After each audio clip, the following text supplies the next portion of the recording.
Invitamos al doctor Enrique Rojas Campos, también un buen amigo, miembro del área de investigación, que siempre tuvimos la fortuna de que nos auxiliara en todo lo que son los procesos de nuestras tesis.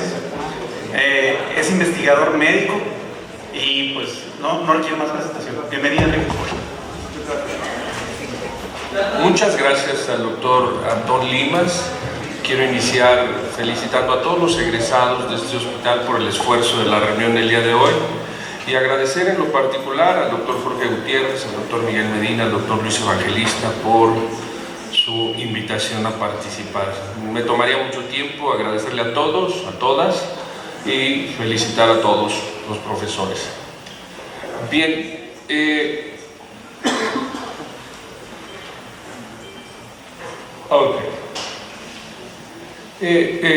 pretendo en los próximos minutos abordar estos cinco aspectos que ven ustedes en la pantalla. Desde hace ya varios años, más de 50 años, este informe, alrededor de 40 años, este informe daba cuenta de que en la década de los 70 del siglo pasado, cerca de 500,000 de consultas médicas estaban relacionadas a alteración, fuese del sentido del gusto o del sentido del olfato en general.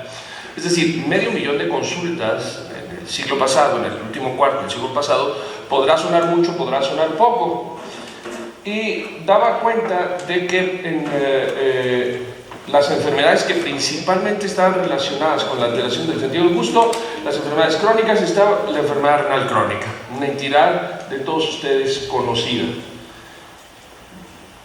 Y bueno, decían en ese entonces que una de las razones por las cuales no se han desarrollado maneras de evaluación de la alteración del sentido del gusto y del sentido del olfato, o justificaban que no se conociera esta alteración porque no había las pruebas disponibles en ese entonces. Y además, en el desarrollo del artículo decían los autores que bueno, quedarse sordo, quedarse ciego, otros dos sentidos, pues sí se consideraba una discapacidad que ponía en peligro la vida, pero perder el olfato o perder el sentido del gusto no necesariamente era así. Y bueno, de la mano, en esa misma época, comenzaron a aparecer informes que daban cuenta de que sujetos urémicos dializados antes de la sesión de hemodiálisis, no dializados comparados con controles, y no dializados comparados con sujetos dializados antes de diálisis, encontraban diferencias significativas, principalmente entre los urémicos y los no urémicos, en la detección de cualquiera de los sabores evaluados. Es decir, se comenzó a demostrar que los pacientes tenían alteración del sentido del gusto desde hace mucho. Y que bueno, algunos de los fármacos que estaban relacionados son muy conocidos, algunos de los fármacos que están relacionados con la alteración del sentido del gusto son muy conocidos por los médicos y los pacientes que atienden enfermos renales, como podrían ser los antibióticos, los antihipertensivos y algunos otros. Todos esos fármacos están documentados que tienen asociación con la alteración del sentido del gusto.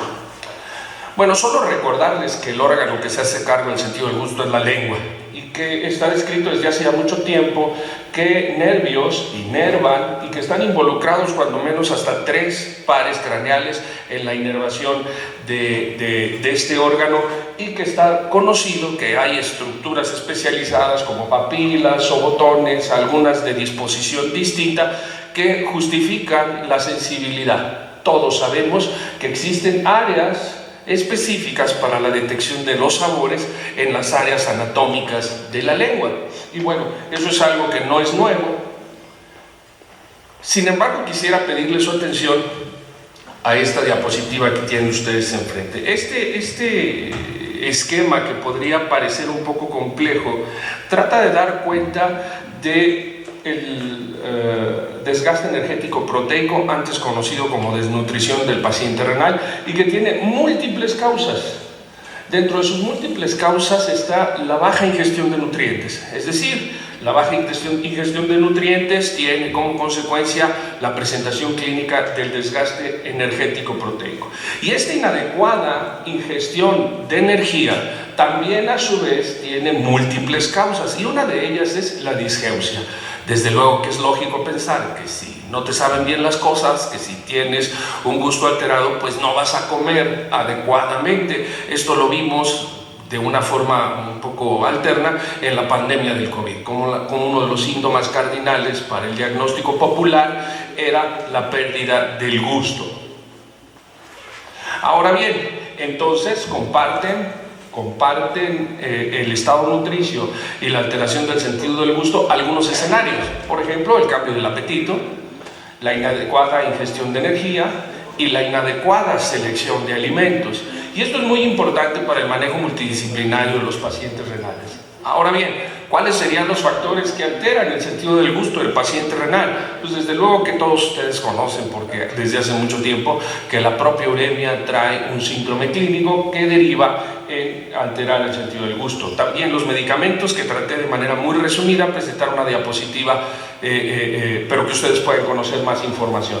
La depresión de algunos micronutrientes, principalmente, por ejemplo, el zinc, y entidades patológicas propias de la mucosa oral. Es decir, si nosotros vamos de lo general a lo particular, los pacientes con enfermedad renal crónica, sobre todo en etapas terminales, van a tener condiciones muy particulares que favorecen, que afectan el estado nutricio, y una de ellas es la alteración del sentido del gusto.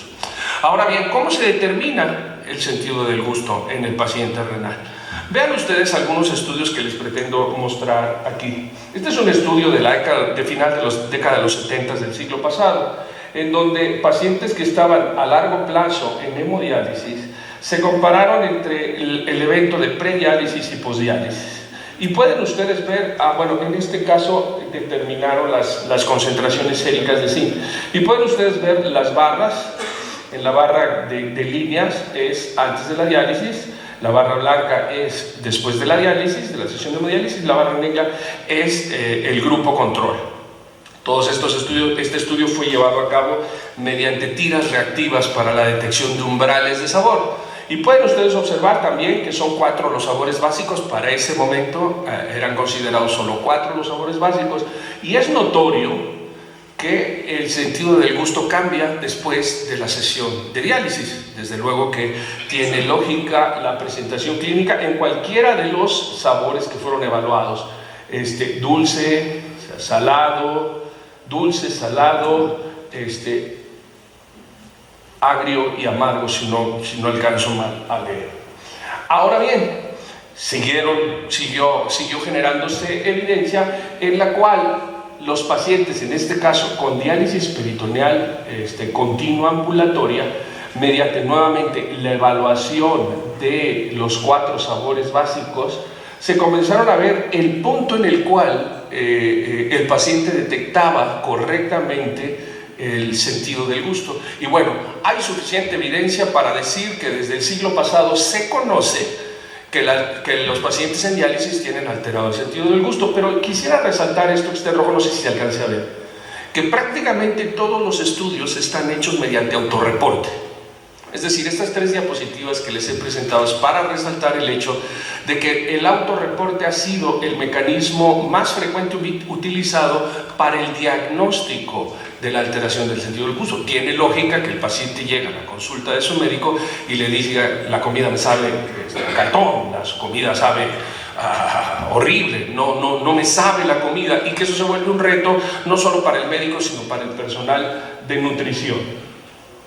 Todos o la gran mayoría de los estudios están basados en esto. Y bueno, ha habido algunos esfuerzos para asociar algunos micronutrientes, como podría ser la ingesta de sodio, y como ustedes pueden ver aquí, ya más recientemente se agrega el sabor umami como uno de los 5 sabores básicos a evaluar.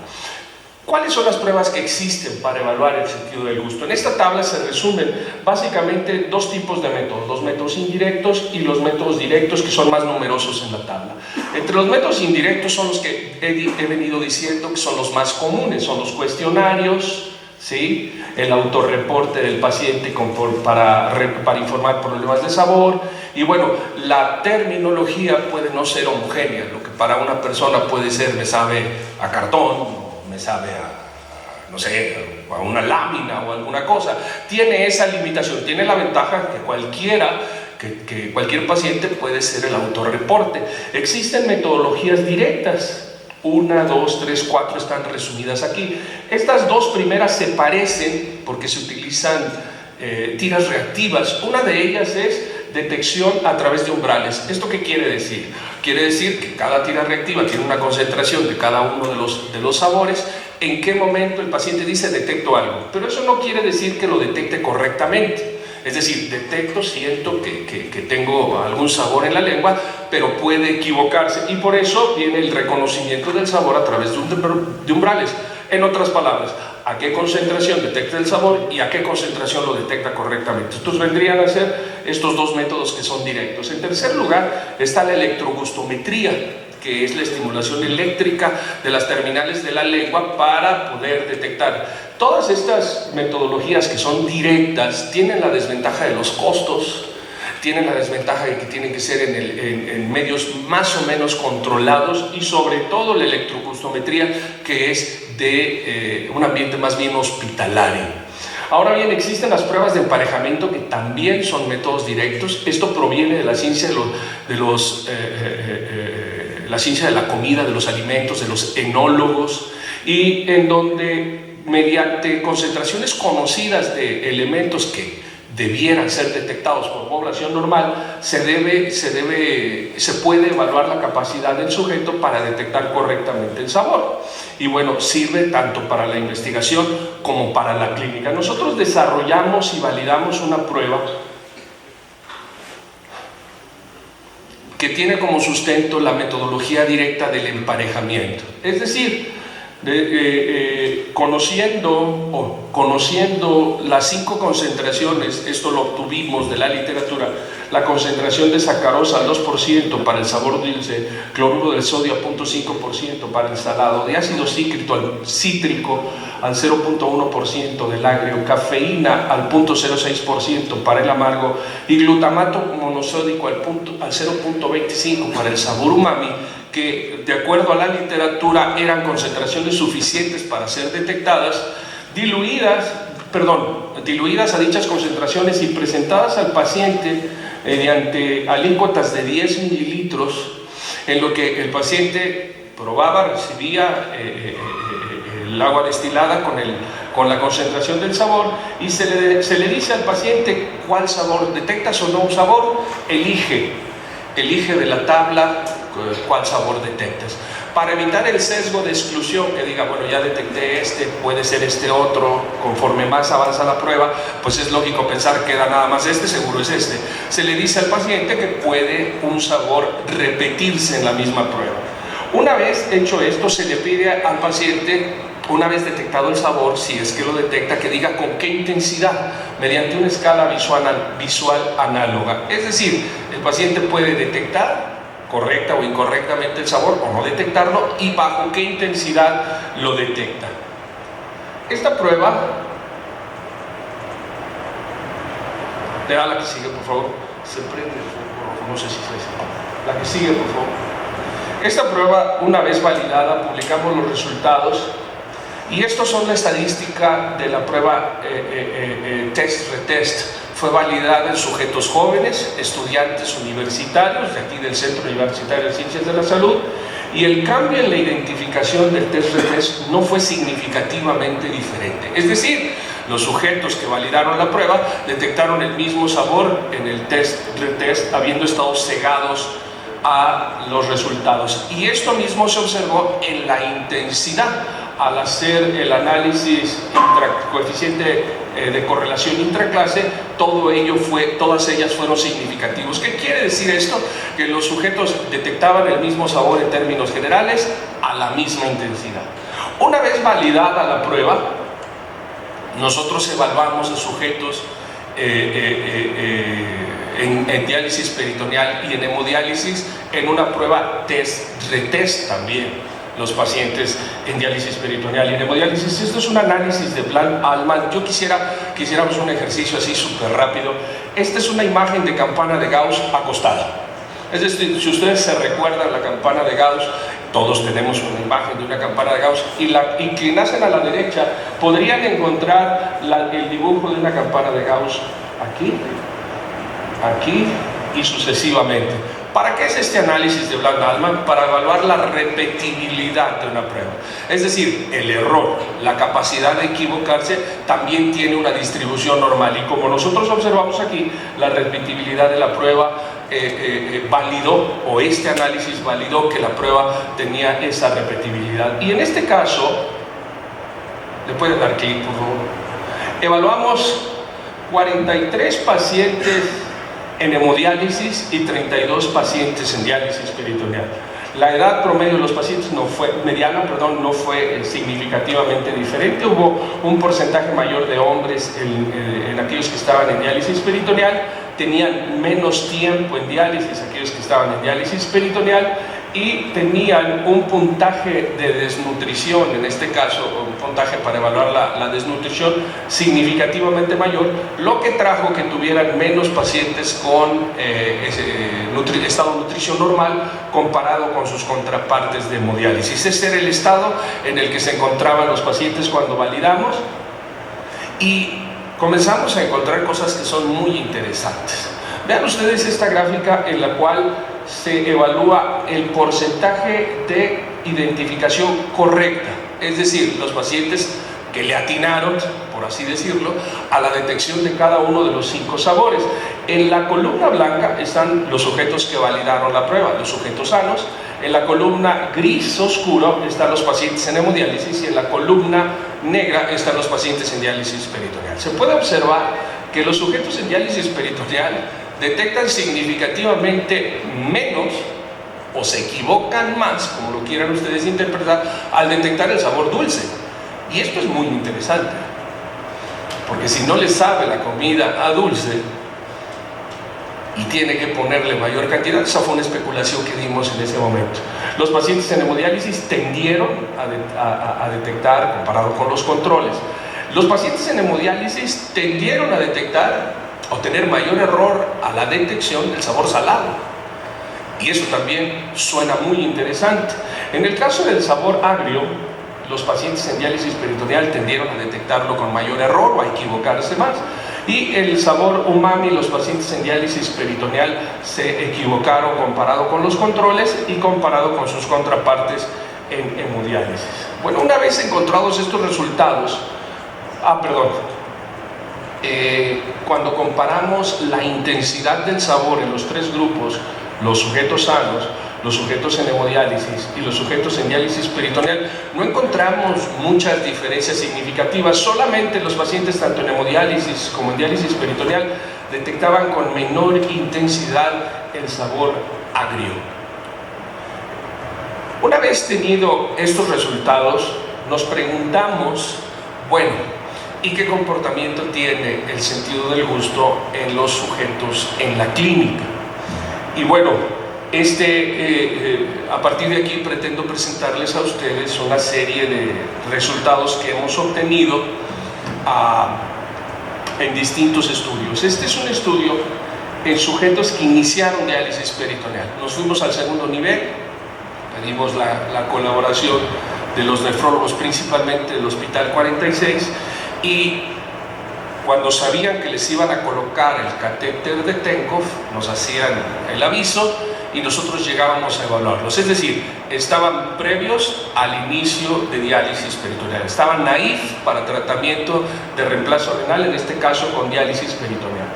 Al momento de estar urémicos, el 83% de los pacientes tenían alteración del sentido del gusto. ¿Cómo definimos la alteración del sentido del gusto? Olvidé decirles que no existe un parámetro clínico que diga, bueno, tienes o no tienes alterado el sentido del gusto.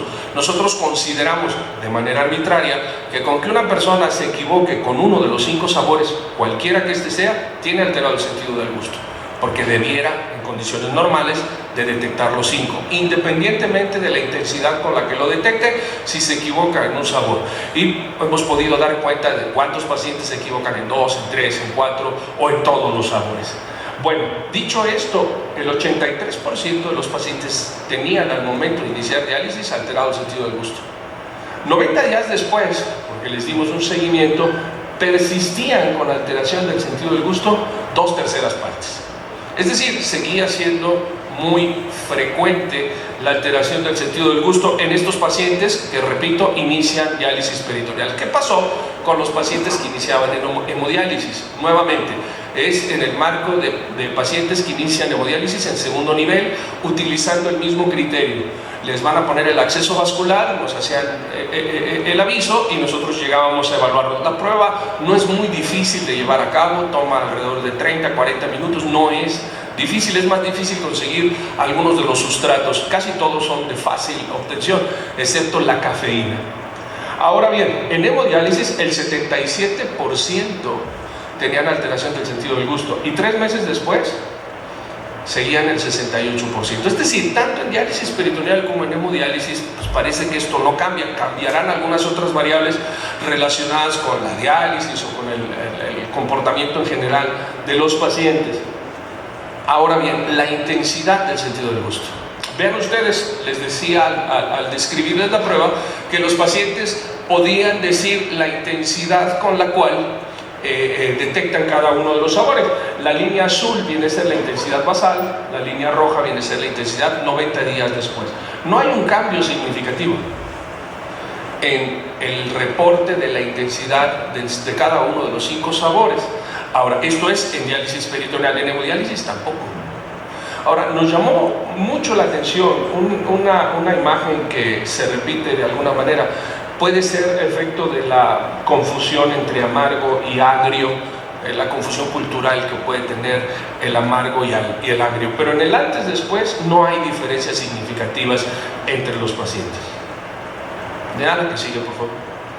Ahora bien, el estado nutricio, porque la pregunta es, bueno, una de las preguntas lógicas sería, bueno, ok, tiene alterado el sentido del gusto, ¿y qué más?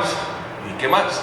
Bueno, vean ustedes cómo los pacientes al inicio, en este caso diálisis peritoneal, que tenían un estado de desgaste energético proteico de moderado a grave, eran poco más de la mitad, y que 3 meses después habían mejorado significativamente. Bueno, esto habría que discutirlo, pero con la siguiente charla, que va a ser muy interesante, con la charla última de este módulo. En el caso de los pacientes en hemodiálisis, el cambio no fue significativo. Pasó de estar de 9 a aumentar al 18% en estos pacientes. Una vez tenidos estos resultados, nos preguntamos, bueno, ¿y qué sucede con el trasplante? ¿Qué sucede cuando el paciente logra acceder a un trasplante renal? ¿Qué sucede con el sentido del gusto? Existe la suficiente evidencia para decir que el trasplante renal es la mejor terapia de reemplazo renal, mejor costo efectiva, pero clínicamente, ¿qué es lo que sucede? Y también en una cohorte prospectiva en la que evaluamos al momento del trasplante, lo consideramos 3 a 4 días antes, la conducta de aquí del hospital es que los pacientes se hospitalicen, ¿sí?, para todo el procedimiento previo, para la inmunosupresión previa. Antes de que el paciente fuera aislados completamente, evaluábamos a los pacientes. Es decir, lo encontrábamos todavía en la etapa de enfermedad renal crónica avanzada. Y encontramos que solo 1 de cada 5 tenían el sentido del gusto normal. Es decir, 8 de cada 10 tenían detectaban mal alguno de los 5 sabores básicos. Ahora bien, ¿cuáles fueron los sabores con los que en esta gráfica ya no es si lo detectaron bien o mal, sino cuáles se equivocan más? En este, sabor amargo, seguido del sabor umami, seguido del agrio, y con la misma frecuencia tanto dulce como salado. Gracias. ¿Cuál fue el cambio en el sentido del gusto después de 140 días después del trasplante? Estos 140 días es una cifra en medianas, porque debido a las características propias de que los pacientes no siempre tenían citas, aprovechábamos las citas propias que podría tener un paciente. Algunos, por las propias características del trasplante, eran vistos más frecuentemente, otros no. Y vean ustedes cómo pasó el sabor dulce del error Dije que era el acierto, ¿verdad? No, es el error. Pasó del 15 al 6%, sí dije que era. El salado pasó del 15 al 13%. El agrio pasó de 36 a 19%. El amargo pasó de 68 a 51% y el umami de 53 a 40%. ¿Qué quiere decir esto? Solamente cambió de manera significativa este sabor. Estos dos tendieron a mejorar. Sin embargo, estamos hablando de poco, cerca de 4 meses, el primer semestre de los pacientes trasplantados. Me da la que sigue, por favor. Y la intensidad, en donde sí observamos un mayor cambio, o un cambio más significativo, para decirlo propiamente, fue en que incrementó la intensidad del sabor dulce. El sabor salado tendió a incrementarse, el sabor agrio no fue significativo, el sabor amargo hay un incremento significativo y hay una tendencia no significativa, no hay diferencia estadísticamente significativa en el sabor umami, pero en prácticamente todos los sabores hay una imagen de incremento. ¿En qué momento recupera el paciente trasplantado el sentido del gusto? No lo sabemos en este momento. Pensábamos nosotros que con 3 meses iba a ser suficiente, dado la evolución propia del tratamiento del trasplante, iba a ser suficiente, dada la mejoría notoria y evidente después del trasplante, asumíamos que con 3 meses iba a ser suficiente, pues nos dimos cuenta que no es así del todo. La que sigue, por favor. Ahora, ¿qué implicaciones tiene? Como les mostré a ustedes, en un inicio nos preguntábamos si la alteración del sentido del gusto se asociaba con el estado nutricio. Pero como el fenómeno de desnutrición o de desgaste energético proteico es muy frecuente, pues no encontramos diferencias. Y entonces, con la asesoría de nuestras compañeras de nutrición renal que hay en la unidad, y con todas las pruebas que habíamos llevado a cabo, y que en todas esas pruebas, en la gran mayoría, estaban acompañadas de una evaluación nutricional, hicimos un segundo análisis para ver el consumo de alimentos que tenían los pacientes de acuerdo a si tenían o no alterado el sentido del gusto. Aquí en esta tabla les muestro a ustedes, fueron poco más de 250 pruebas, en donde aquellos que tienen alteración del sentido del gusto y que no la tienen son diferentes. Que los que tienen alteración del sentido del gusto tienen mayor edad, ¿sí? Hay una mayor frecuencia de diálisis peritoneal, tienen un menor tiempo en diálisis, y de ninguna de las otras variables evaluadas hay diferencias tales como peso, talla, índice de masa corporal y sobre todo las variables antropométricas, todas ellas medidas por personal capacitado de nutrición. Es decir, los pacientes estaban tan iguales para bien o para mal. ¿Me da la que sigue, por favor? Y bueno, derivado de las evaluaciones nutricionales, se hizo un cálculo de las porciones de los grupos de alimentos que los sujetos consumían.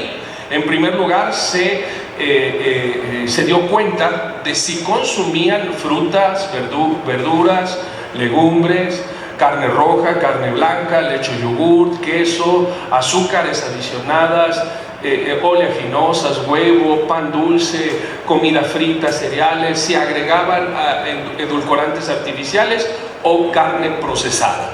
Es interesante que un alto porcentaje de los pacientes coman frutas y verduras, pero es desafortunado ver que todavía existe un 15% de sujetos que agregan edulcorantes a su dieta. Ahora, ¿en qué porciones las comen? Aquí dimos cuenta de la mediana y el percentil 25 y 75. Sí lo comen, pero no lo comen en las proporciones recomendadas. La que sigue, por favor. Con estos datos, con los datos de los grupos de alimento que les acabo de mostrar, porque hicimos muchos análisis, si había diferencia en carbohidratos, en la proporción de grasas, en la proporción de proteínas, y nunca encontrábamos nada, y llegaba a ser un tanto frustrante. Pero repito, con estos datos, con los datos de la prueba del sentido del gusto y de los grupos de alimentos, hicimos mediante una regresión logística un análisis de predicción. En otras palabras, tener o no tener la alteración del sentido del gusto condiciona comer ciertos alimentos, ciertos grupos de alimentos, sí o no, y los resultados son muy interesantes. Por ejemplo, la intensidad del sabor, se asocia significativamente con el consumo de más vegetales, menos queso y menos edulcorantes artificiales. Por cada punto que el sujeto tenga más de intensidad a la hora de detectar el sabor dulce, se consumen más vegetales, menos queso y menos edulcorantes artificiales. La intensidad del salado, hicimos el análisis, perdón que me regrese un poco, tanto si detectaban o no detectaban correctamente el sabor como la intensidad. Los resultados que les muestro aquí son solo los significativos, debí de haber dicho eso antes de describir la tabla. En el caso de la intensidad del salado, hubo una tendencia no significativa de que a mayor intensidad de detectar el salado se comían más vegetales, se comían menos quesos, pero se comía, y esto sí es significativo, menos carne procesada. Es decir, si el paciente tiene mayor intensidad, come menos carne procesada. Eso es muy interesante. Ahora bien, el agrio solamente como tendencia se asoció con una menor ingesta de quesos. El amargo, la intensidad del amargo se asoció con una menor ingesta de carnes blancas. La correcta detección del amargo se asoció con una menor ingesta de carnes blancas, leche y yogur, pan dulce y el uso de edulcorantes artificiales. Por último, el sabor umami, ¿sí? A mayor intensidad de sabor umami, menos consumo de carne y mayor consumo de oleaginosas. Hubo algunas tendencias no significativas sobre su correcta detección y el consumo de frutas, azúcar y edulcorantes artificiales. Esto nos pareció muy interesante. ¿Por qué? Porque existe un esfuerzo tanto médico, del personal médico, como nutricio, del personal de la nutrición, porque el paciente logre las metas propias de su nutrición, y consideramos que la evaluación del sentido del gusto debe ser parte. Ahora bien, en esta misma evaluación de los cerca de 250 pacientes, vean ustedes cómo la distribución del error a la hora de detectar el sentido del gusto, el más frecuentemente se equivocaron fue el sabor umami, seguido del sabor amargo. La que sigue, por favor. Y bueno, el tener o no tener alteración del sentido del gusto sí marca algunas diferencias en la intensidad, sobre todo del amargo y del umami. En los otros sabores no encontramos diferencias significativas. La que sigue, por favor. Y esto trajo como consecuencia toda esta experiencia, ha traído como consecuencia que recientemente nosotros hayamos propuesto en el marco de este volumen de esta revista Trayectorias Humanas Transcontinentales, dependiente de la Universidad de Limoges en Francia, que nosotros dijéramos, bueno, el paciente con enfermedad renal debería gozar del derecho de la evaluación nutricional completa, que sigue siendo todavía en algunos casos un reto, y que dicha evaluación debiera contener dentro de sus elementos la evaluación del sentido del gusto, que lleve a la toma de decisiones clínicas, ya sean médicas o nutricionales. ¿Me da la que sigue, por favor? Así que, a manera de concluir, para dar lugar a lo que siga, la alteración del sentido del gusto es muy frecuente en los pacientes con enfermedad renal crónica en etapa terminal, en etapa avanzada. La prueba de evaluación del sentido del gusto es una herramienta útil para evaluar las alteraciones de este sentido en estos pacientes. El inicio de cualquiera de las terapias de reemplazo renal no parece cambiar la alteración del sentido del gusto, incluso el trasplante, cuando menos a 140 días de evolución. Después de 3 o 4 meses de trasplante, el sentido del gusto mejora en la intensidad de algunos sabores, pero no como entidad. Y la evaluación del paciente renal deberá contemplar la evaluación del sentido del gusto. Nada, la que sigue. Muchísimas gracias nuevamente a todas, a todos.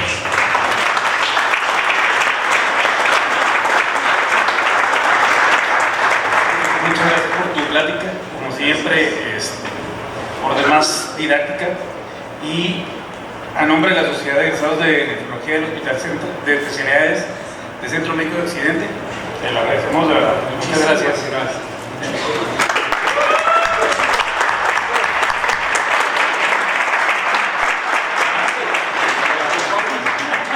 Por cuestiones de agenda vamos a dejar la ronda de preguntas para cuando hayamos terminado con nuestros ponentes, e invitamos al doctor Héctor Martínez Ramírez para que nos presente su ponencia. Él es investigador nivel 2, médico familiar de la médico familiar y es egresado de este centro en 1985. Bienvenido, doctor.